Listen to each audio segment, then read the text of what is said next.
on fait quand dans une séance? Parce On que lui là, change tu de le pansement, fais. un pansement qui est très... Cet été, Alors qu'à la base, ils ont pas mal. On va leur induire cet un été, songe. j'assiste à une... voilà, c'était toujours dans les Pyrénées, dans le village où il y a ce restaurant. On est dans une salle de spectacle et il y a une troupe de Roumains et de Polonais qui viennent faire leur spectacle. Et ils sont partout. Des Albanais, on a vu des Albanais aussi, parce que c'est un centre de folklore. Il y a des activités folkloriques assez réputées là-bas. Et ces jeunes dansent sur scène, et d'un seul coup, on voit une jeune fille qui s'écroule en hurlant. Ils la prennent et ils l'amènent dehors. Moi, j'étais tranquille avec ma femme, mes enfants et mes copains. Et le maire du village arrive, me tape sur l'épaule, vient me voir, il y a une urgence. Tu as payé ta place pour aller au spectacle, pour voir des Roumains et des Polonais. Et là, on va te faire bosser. Et j'arrive, et la jeune fille, qu'est-ce qu'elle avait? Elle avait tout simplement, en dansant, le garçon avec qui elle dansait dans un mouvement, je ne sais pas lequel, paf, luxation de la rotule elle se trouvait là. Et donc, vous avez déjà vu des luxations de rotule. Bon, il n'y a pas de fracture, il n'y a rien. Mais pour la réduire, vous savez comment il faut faire, hein, vous le savez. Enfin, moi, je l'avais appris, mais je ne l'avais jamais fait. Et bien, tout simplement, qu'est-ce que j'ai fait? Elle était assise, je me suis assis à côté d'elle, j'ai caressé doucement la jambe. Elle parlait roumain, elle parlait roumain, elle ne parlait pas français. Bêtement, j'ai commencé à dire quelques mots russes, mais j'ai vu que ça ne passait pas. Disons, elle avait 15 ans. Non, mais elle avait 15 ans, donc c'était pas la génération de ceux qui avaient appris le russe à l'école. Et puis j'ai dit quelques mots anglais, là elle comprenait, mais tout simplement langage d'apaisement et de calme, tout en doucement, millimètre par millimètre, modifier l'angulation entre la partie inférieure de la jambe là. Et quand j'ai vu que c'était bon, je lui ai dit look at me, tac, paf, et j'ai fait la manœuvre. Voilà, et c'est tout. Et la fixation de l'attention, la manœuvre s'était remise en place. Et donc, donc le moment favorable, c'est le moment où la personne a été mise en confiance et on détourne son attention au moment où on fait le petit moment douloureux, le moment de la ponction sternale, le moment de la ponction lombaire ou de ce qu'on veut. Hein. Il y a toujours cette mise en confiance, fixation de l'attention, hein, comme le gamin qui vient de tomber par terre. Hein, quand un enfant tombe par terre, sur ses genoux, il faut faire très attention. Pourquoi? Moi je vois, j'ai ma petite fille là, qui a 4 ans maintenant, l'an dernier elle avait 3 ans, je la vois tomber dans le moulin toujours où on est l'été. Elle tombe, elle commençait à marcher bien, et elle tombe, et ils tombent toujours bien les enfants, parce qu'ils tombent, hop, les genoux d'abord, le ventre, et puis ils remontent le thorax et ils remontent la tête. Et après avoir remonté la tête, qu'est-ce qu'ils font tout de suite? Ils sont là, ils ont mis les mains en protection, qu'est-ce qu'ils regardent? Ils regardent la personne, là c'était le pépé. Et alors elle regarde Pépé, et elle voit un Pépé souriant qui lui dit « Mais Ninou, tu es acrobate !» Alors elle se met à sourire, elle remonte et elle repart. Mais elle serait tombée sur la grand-mère qu'elle appelle Babouchka, parce qu'elle est russe, la grand-mère. Babouchka lui aurait dit « Ouh là là, Ninou, tu t'es cassé les genoux, tout ça, ne bouge pas » ou des choses comme ça. Et là, vous créez un traumatisme. Mais le seul fait de rassurer est important. Et si l'enfant pleure, parce qu'il s'est fait mal, à ce moment, on le prend, on le met, on regarde si c'est cassé ou pas. Dans 99% des cas, c'est pas cassé. Et c'est arrivé aussi que je vois Ninou comme ça, alors je regarde, hop, je caresse. S'il y a du sang, on l'enlève tout de suite, on le fait disparaître ou on met un tout petit pansement. Oh, regarde le bel oiseau qui part vers son nid, qui vole vers son nid. Regarde. Et il faut que le doigt fasse un mouvement. Elle suit le doigt, et comme il y a le mouvement, elle suit le doigt. Mais je ne le vois plus. Ah ben il est déjà dans son nid. Allez hop, et on redémarre. Hein, c'est les distractions de l'attention. Ça marche bien. Ah oui, ça marche super bien. Regardez-moi.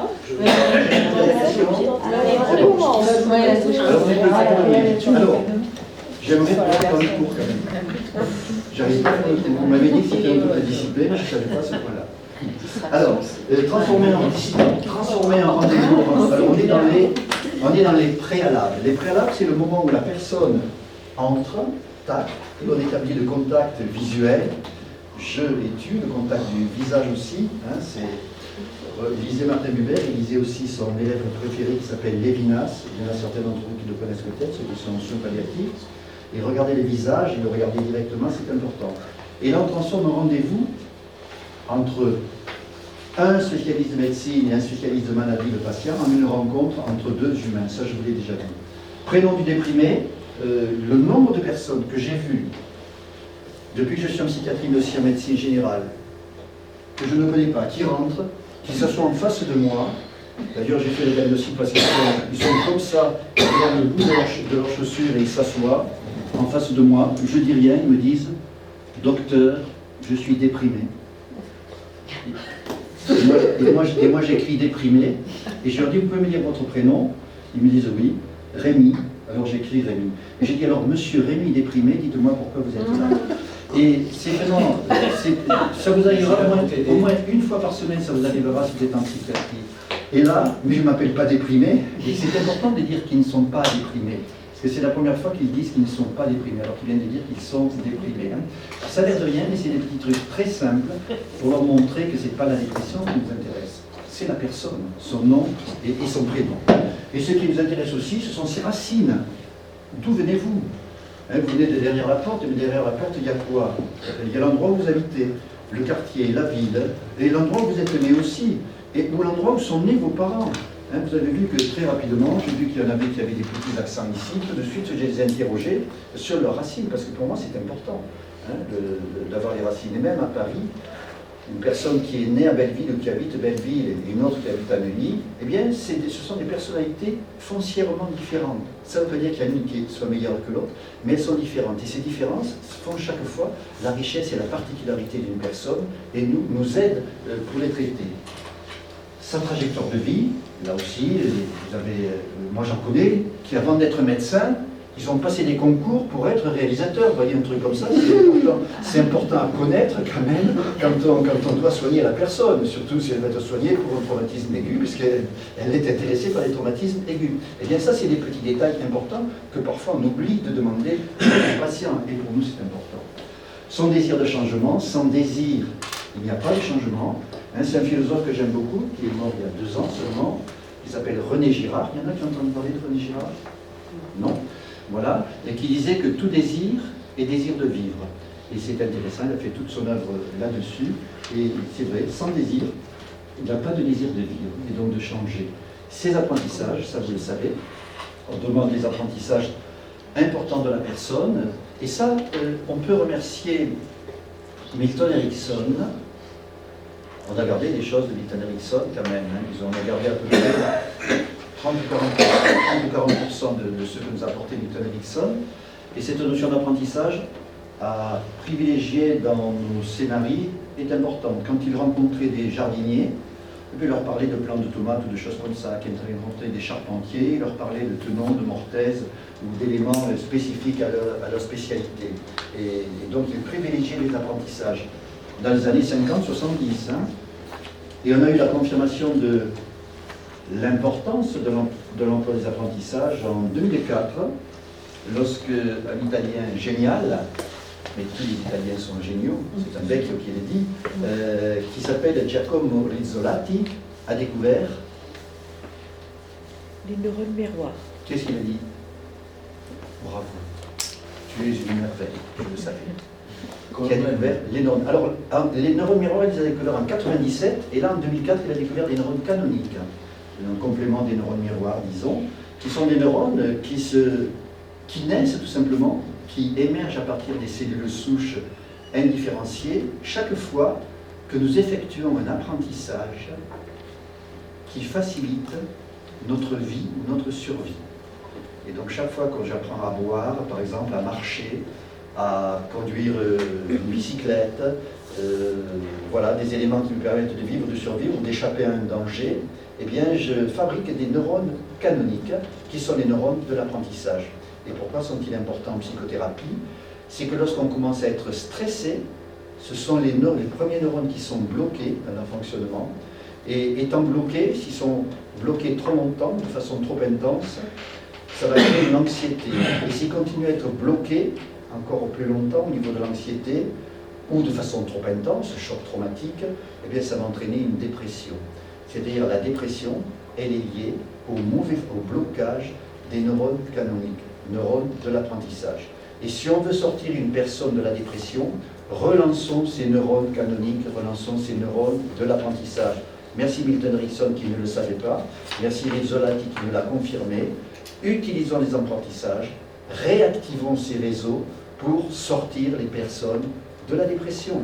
Et si vous vous rappelez que de ça simplement de cet enseignement, gardez-le parce que c'est important. C'est pour ça que les apprentissages sont importants. Son expertise.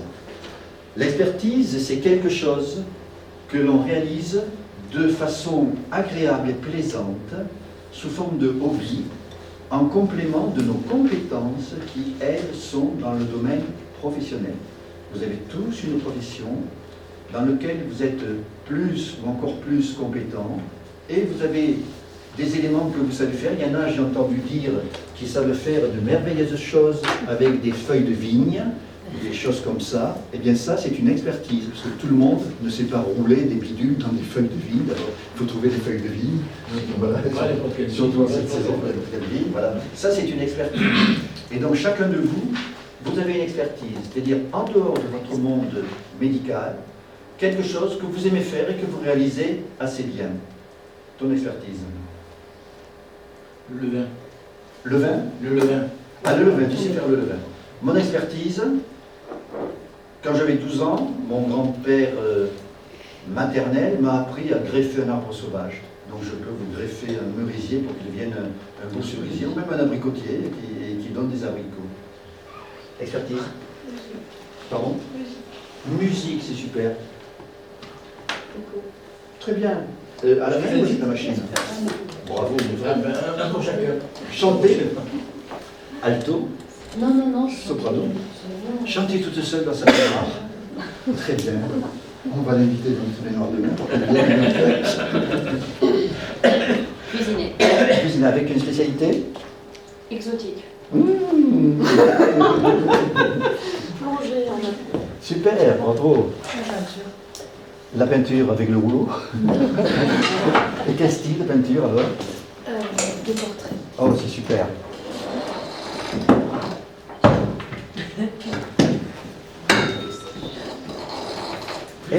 Pour une femme, être silencieuse, c'est une expertise.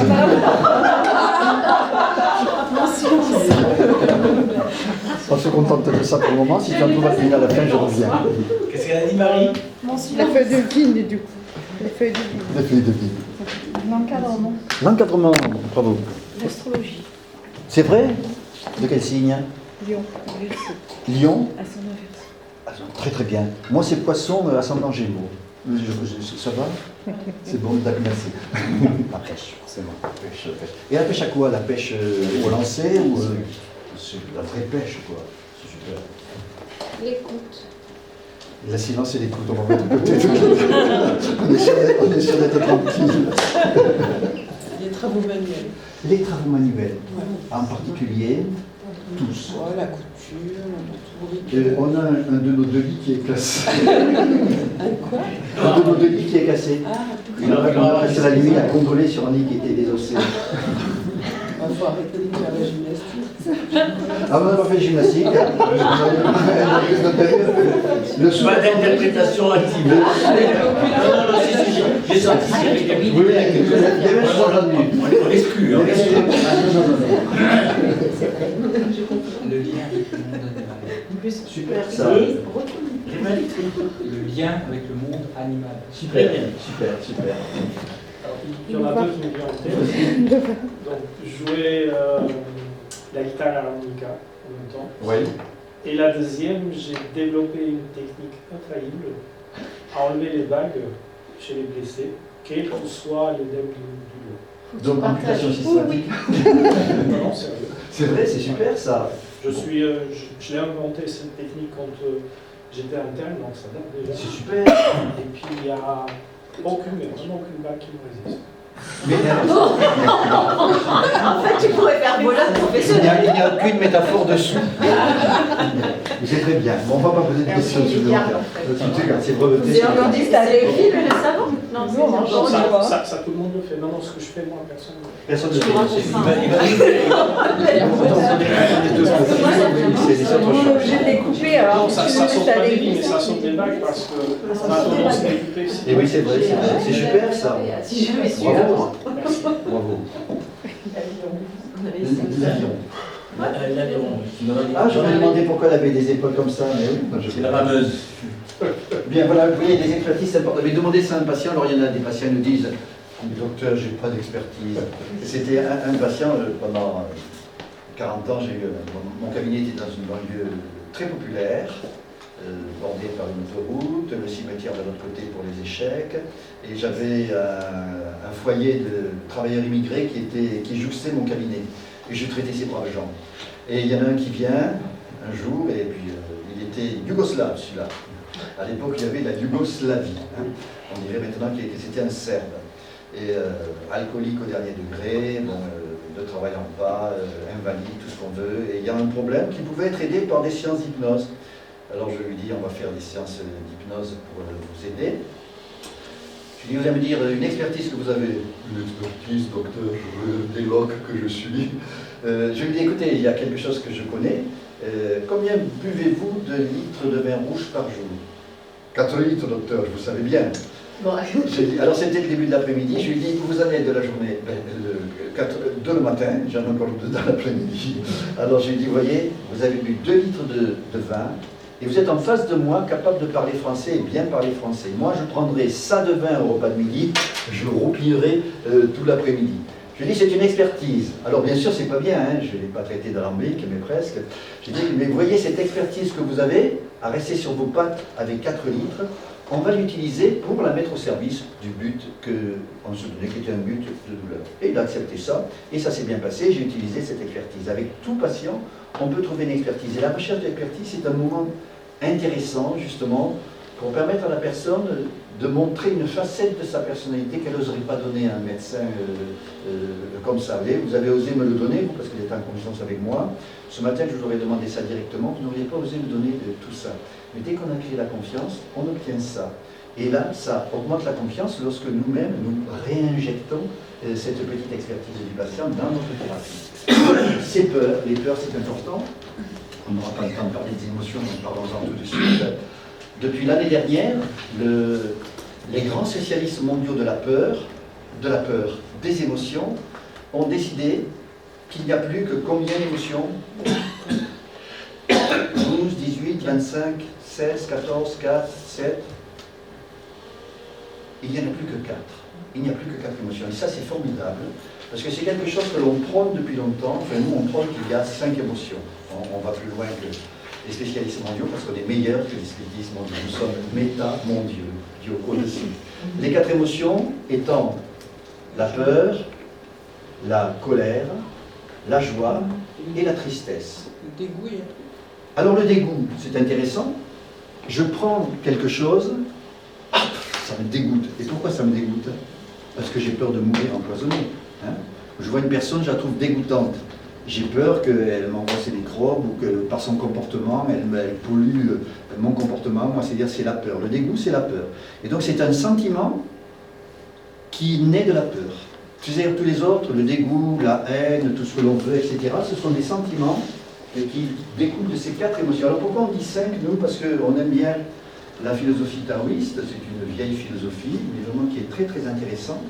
Et les taoïstes, dans leurs règles, dans leurs lois, les 5 émotions, ils rajoutent une émotion qui est la réflexion, l'état paisible de réflexion. Et ils ont raison. C'est-à-dire, il y a certains moments où je ne suis pas peureux, où je ne suis pas triste, où je ne suis pas en colère, et où je ne suis pas joyeux. Ça vous arrive? Et dans ce moment-là, vous êtes dans quoi? Dans un état paisible de réflexion. C'est presque le mode de fonctionnement par défaut, vous voyez? Et donc il y a cette 5e émotion, état particulier. Alors ce n'est pas des états, là, si je vous donne quelque chose qui est la modernité, c'est un des derniers articles là-dessus, les émotions ne sont pas des états. Les émotions, c'est un processus continu qui va du calme à la tempête, La tempête, pouvant être la colère, pouvant être la tristesse, pouvant être la joie, des pleurs de joie, pouvant être la peur. Et le calme, c'est la base paisible de la réflexion. Et c'est un processus qui, sans arrêt, est sur ce variateur, vous voyez, avec des connotations différentes. Et donc, on analyse les peurs, pourquoi? Parce que parmi ces émotions-là, celle qui émerge le plus facilement de la zone paisible de réflexion, c'est la peur. Par exemple, prenez-moi rapidement celui qui répond le premier. Il y aura une séance de TAC gratuite avec Rémi. Et quand on sait que Rémi prend 550 € à Nice, la séance, alors répondez rapidement, celui qui répond en premier. Quelle a été votre plus grande joie dans votre vie? Bébé. La naissance de mon... La naissance de son enfant. Et pourquoi c'est une grande joie, la naissance de son enfant? Parce que dès qu'elle a été enceinte, au bout de 3 mois, parce qu'on attend 3 mois quand on est dans le milieu médical, on sait que pendant les premiers 3 mois, on peut avoir des grossesses qui s'arrêtent naturellement. C'est la nature qui fait ça. Et Julie fait son ménage, ça y est, 3 mois, il est bien ancré. Là, j'en parle à ma boulangère. Et je lui dis, je suis enceinte. Et dès que la boulangère entend ça, et vous êtes enceinte depuis combien de temps? 3 mois. 3 mois, vous vous rappelez, Juliette, au bout de 4 mois, ce qui s'est passé? Et on vous raconte tout de suite une histoire terrible de grossesse. Vous allumez la télé, tranquille, et vous tombez sur une émission médicale, la grossesse. C'est pas la grossesse à côté de la grossesse, non, ce sont les pathologies de la grossesse, tout ce qui peut arriver. Vous allez à un cours comme le nôtre, vous entendez parler de quoi? D'autisme, de trisomie, de schizophrénie, comme vous avez deviné à 4 mois. Là, vous dites, merde, j'en ai un, il a 2 mois. Est-ce qu'il n'aurait pas besoin de son IRM pour savoir si... Voilà. Et pendant 9 mois, on nourrit sa peur. Et d'un seul coup, le bébé sort, premier cri, papa, il est normal.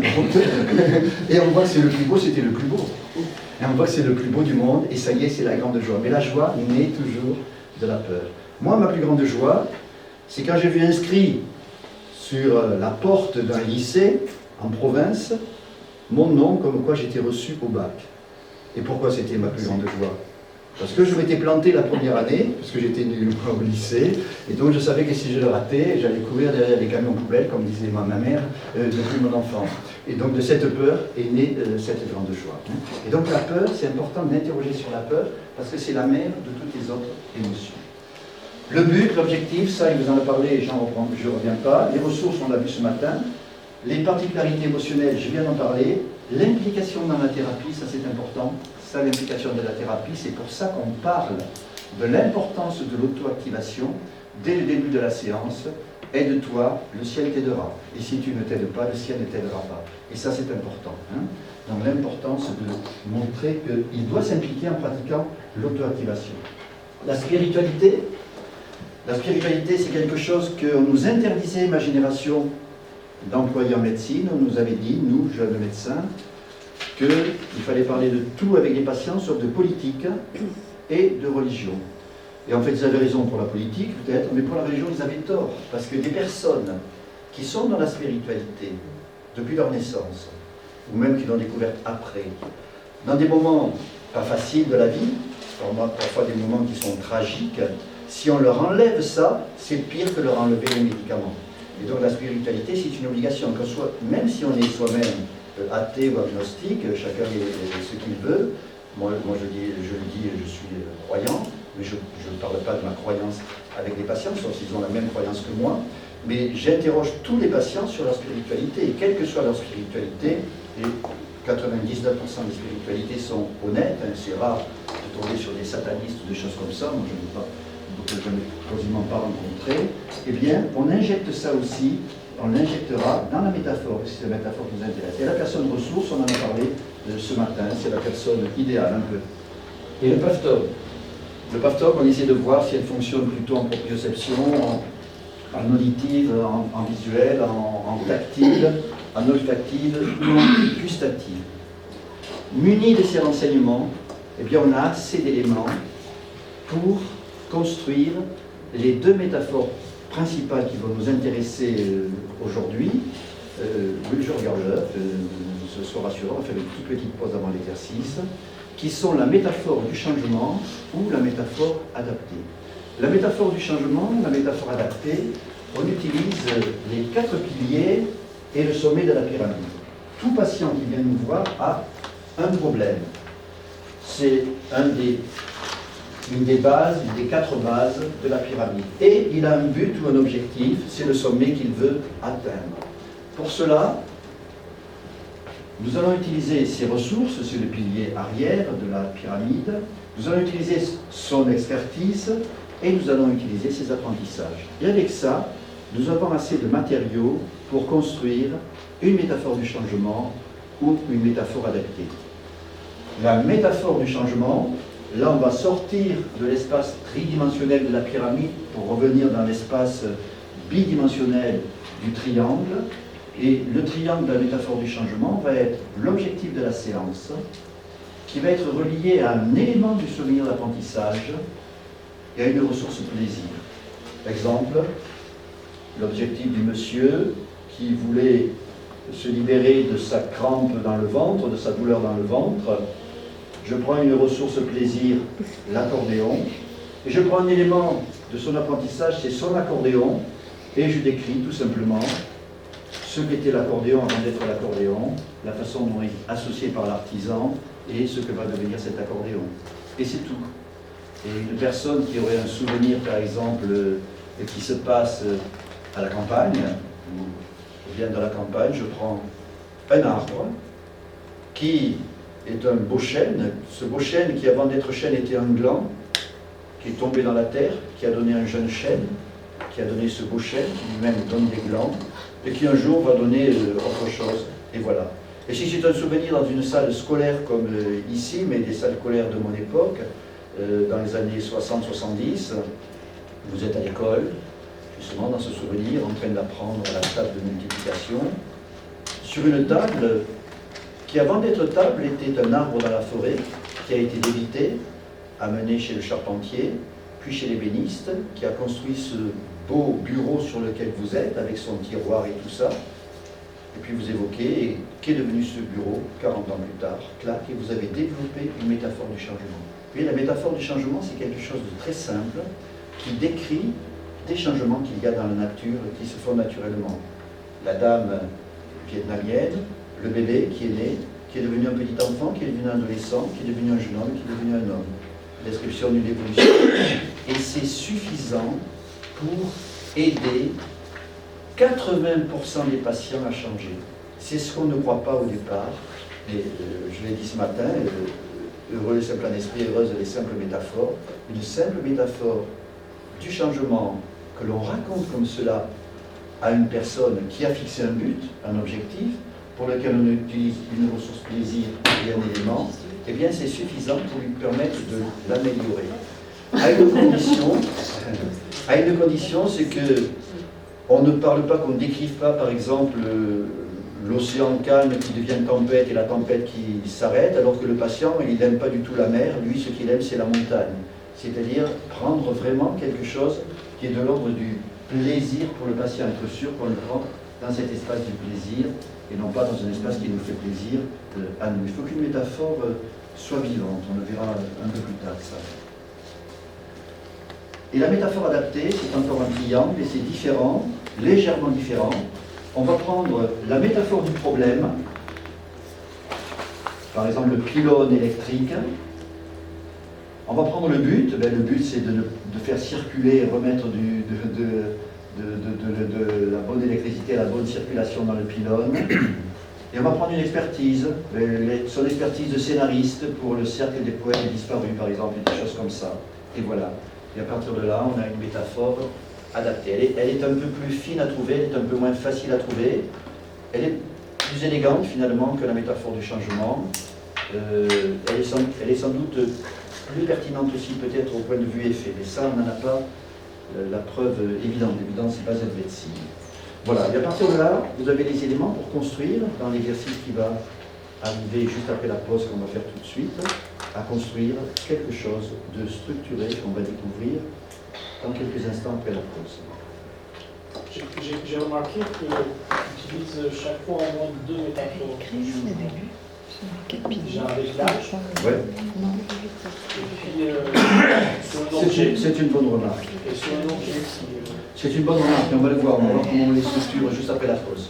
Vous allez apprendre à structurer ça comme ça, juste après la pause. C'est ce qu'on appelle une métaphore imbriquée. Et on va le voir. C'est bien de l'avoir remarqué avant que je l'ai expliqué. C'est très important, elle est très importante la métaphore imbriquée pour la résultat. Pour la fois, à la résultat. On sait la pause. Et ces rôles d'apprentissage interviennent aussi dans la métaphore de changement. Personne n'a réagi. Vous avez le droit de vous lever. Non, mais moi j'ai compris. Vous avez le droit de vous poser, c'est la pause. C'est la pause.